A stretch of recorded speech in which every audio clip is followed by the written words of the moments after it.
Olá, pessoal! Hoje a gente vai dar continuidade à nossa disciplina de materno-infantil. A gente vai falar das fases do processo gravídico.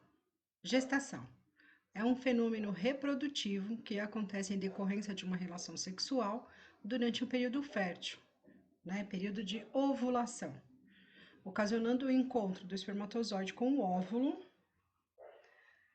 na sua consequente penetração. Classificação de gestante. Segundo número de gestações.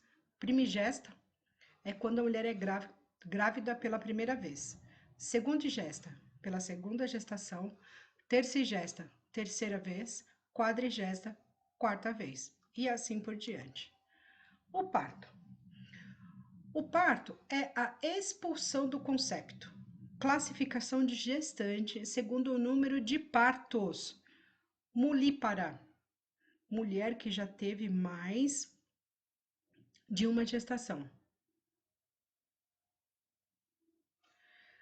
Primípara, mulher que deu à luz apenas uma vez ao feto, com 20 semanas ou mais, seja ele vivo ou morto.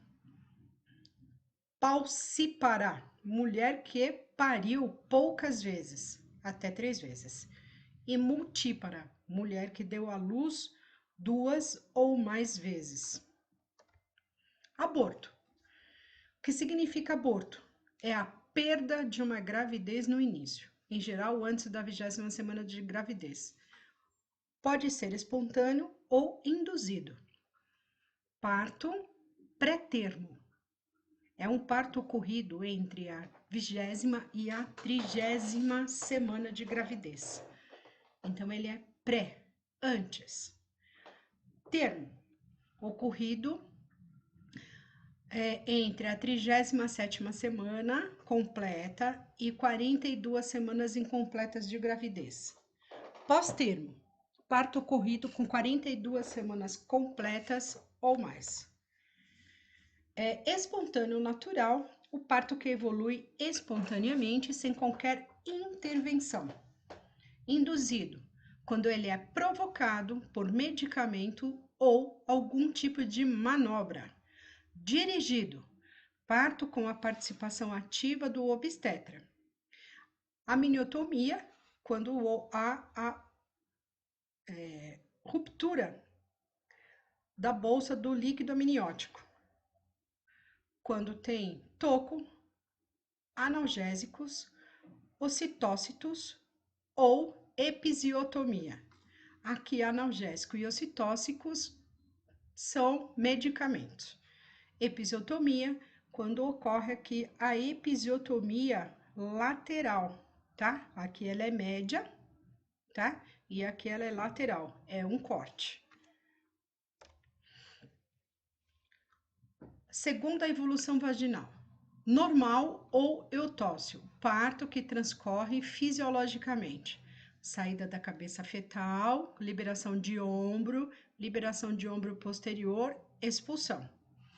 Distócito, parto patológico que é perturbado por condições ou anômalas. Então tá aqui, ó, posição e apresentação normal. É assim que o bebê tem que nascer. Se ele estiver para frente, ele já está numa posição anormal.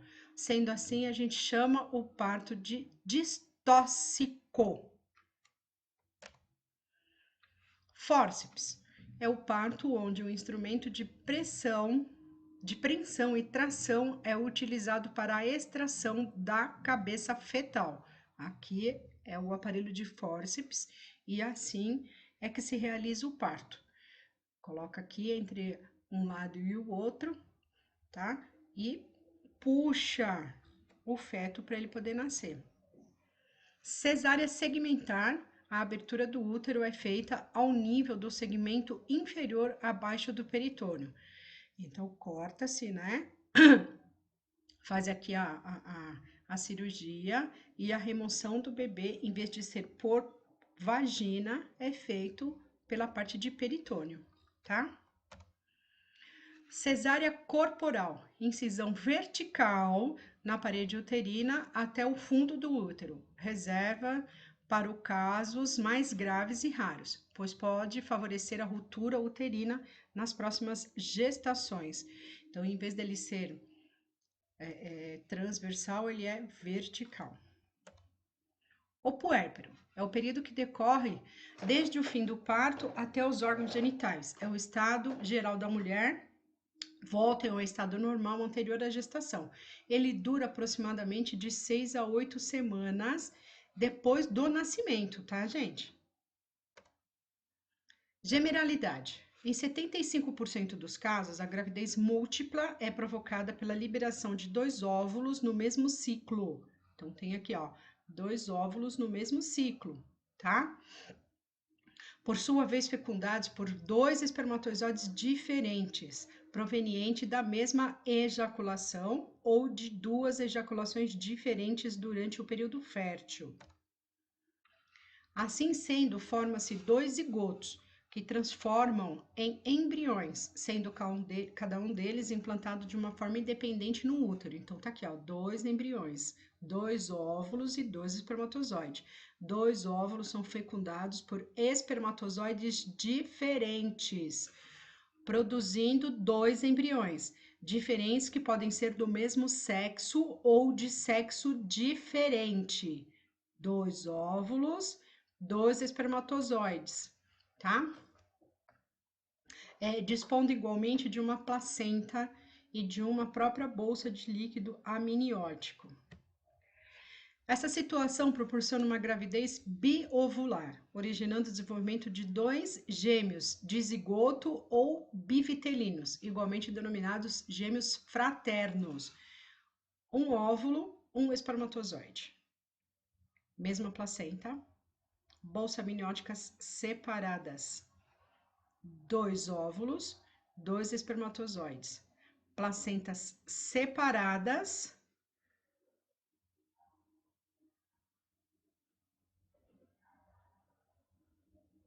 Dois espermatozoides, gêmeos fraternos, placentas separadas, formou 2 placentas. Isso tudo dentro do mesmo útero, tá, gente?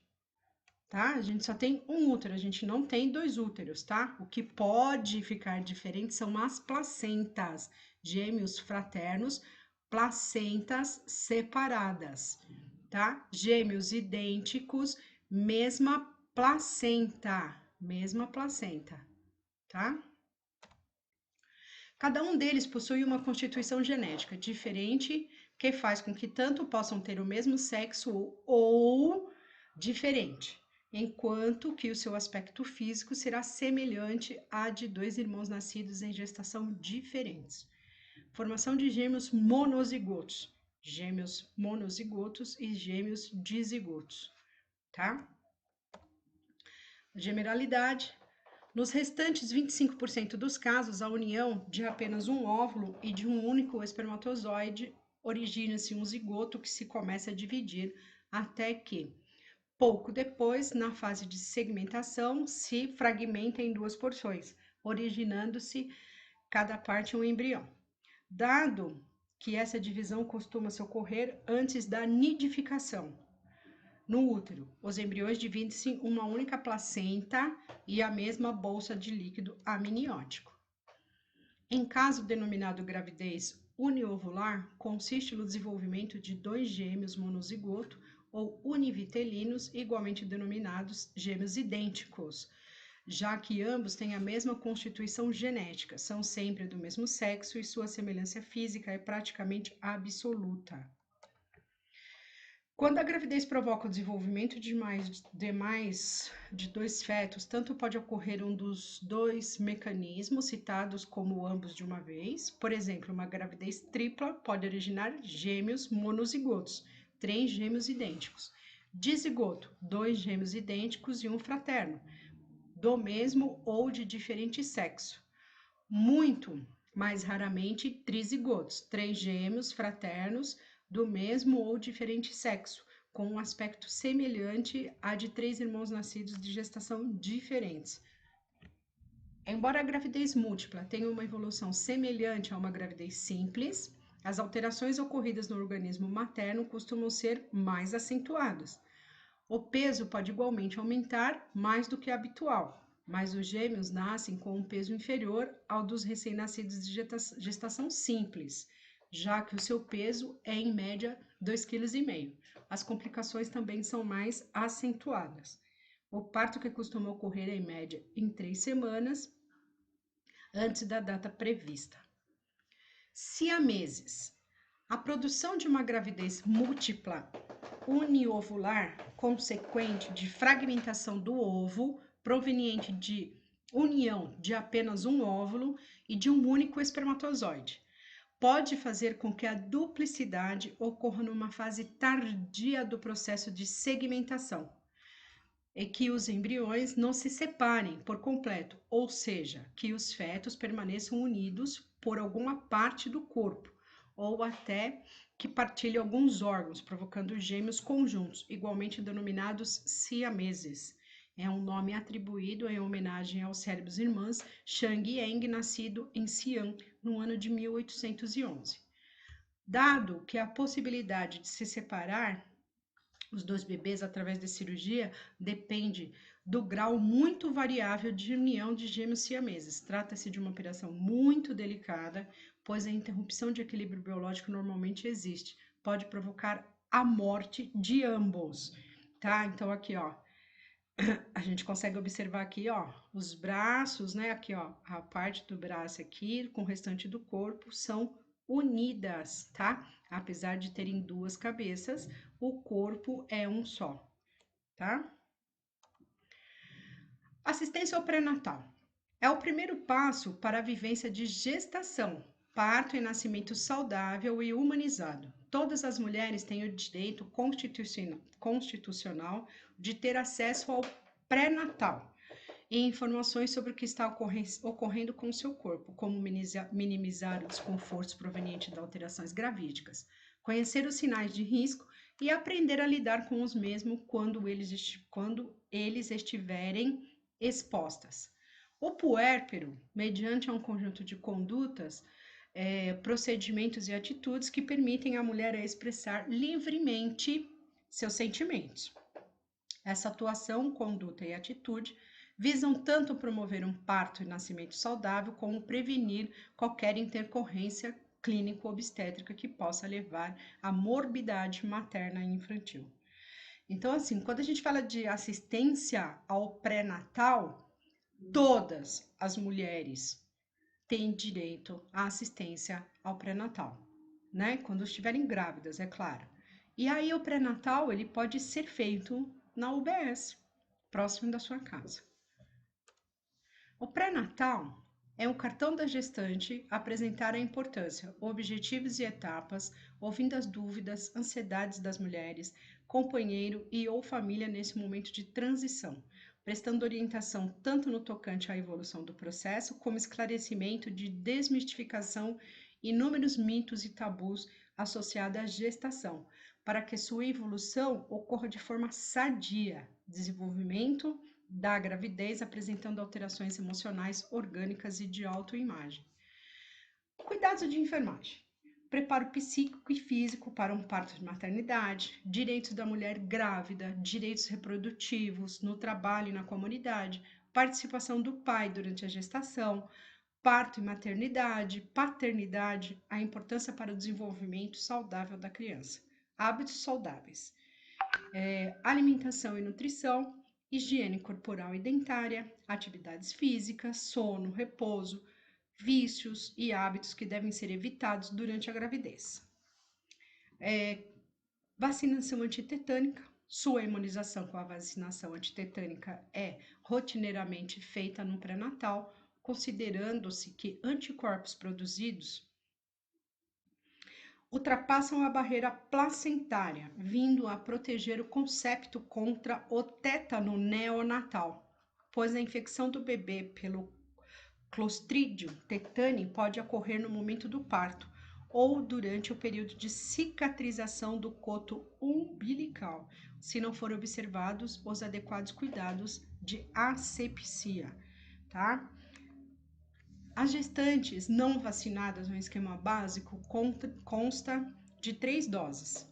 Se ela ainda não teve nenhuma aplicação, ela tem que tomar 3 doses. E com reforço antecipado após a aplicação da última dose, ocorrer nova gravidez em 5 anos ou mais. Geralmente, quando a gente toma vacina antitetânica, a gente está imunizado por 10 anos. Já na gestação, se ela ficar grávida depois de 5 anos, ela tem que tomar um reforço, tá? Relacionamento afetivo e sexual. Cuidados com a criança recém-nascida, acompanhamento do crescimento e desenvolvimento e medidas preventivas, aleitamento materno, o preparo para a amamentação é importante já no primeiro trimestre. Iniciar o preparo das mamas para o aleitamento materno.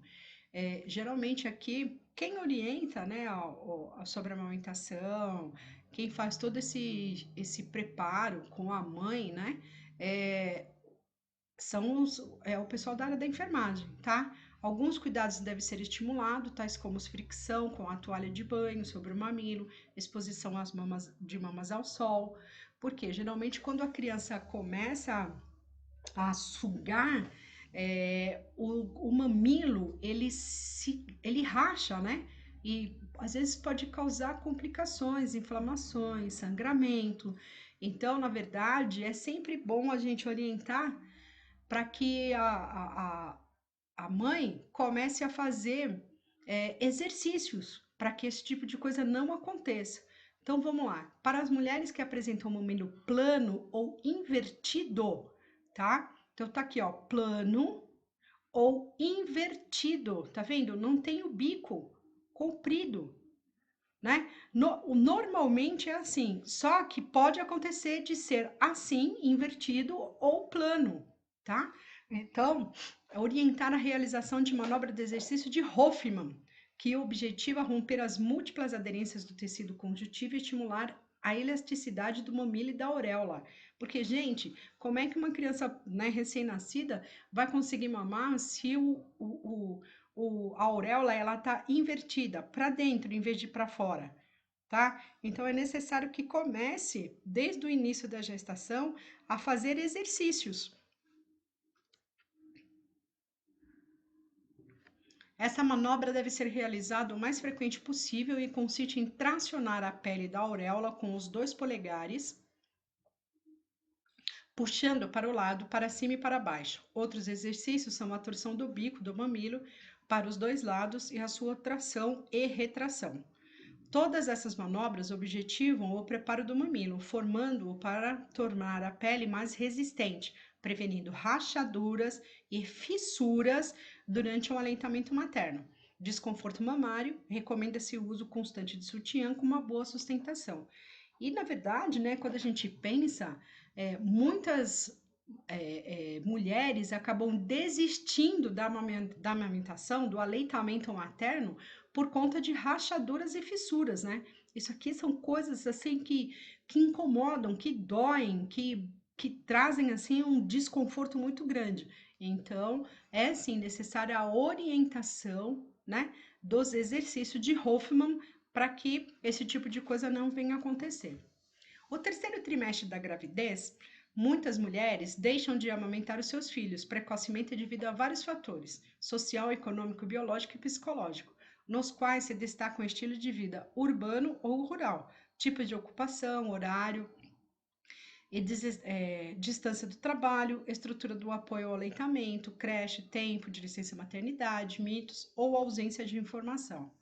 Por isso é importante o preparo dessa futura nutriz ainda no pré-natal, que pode ser desenvolvido individualmente ou em grupo. As orientações devem abranger as vantagens do aleitamento para a mãe.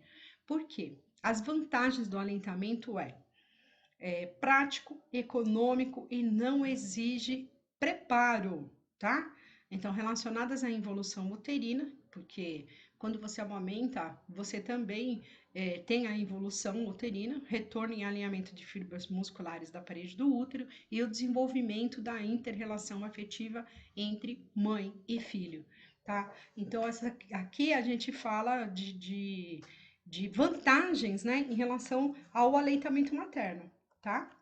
Para o bebê, as vantagens relacionam-se à composição do leite, que atende a todas as necessidades nutricionais nos 6 primeiros meses de vida. É adequada à digestão, propicia a passagem de mecanismo de defesa, que são os anticorpos da mãe. Além disso, o ato de sugar auxilia na formação da arcada dentária, que facilitará posteriormente a fala. Então, quer dizer, vantagens para o bebê, né? Em relação à amamentação, composição do leite, né? Então, em relação aos anticorpos, o ato de sugar auxilia na formação de arcada dentária, facilita posteriormente a fala, tá? Obrigado.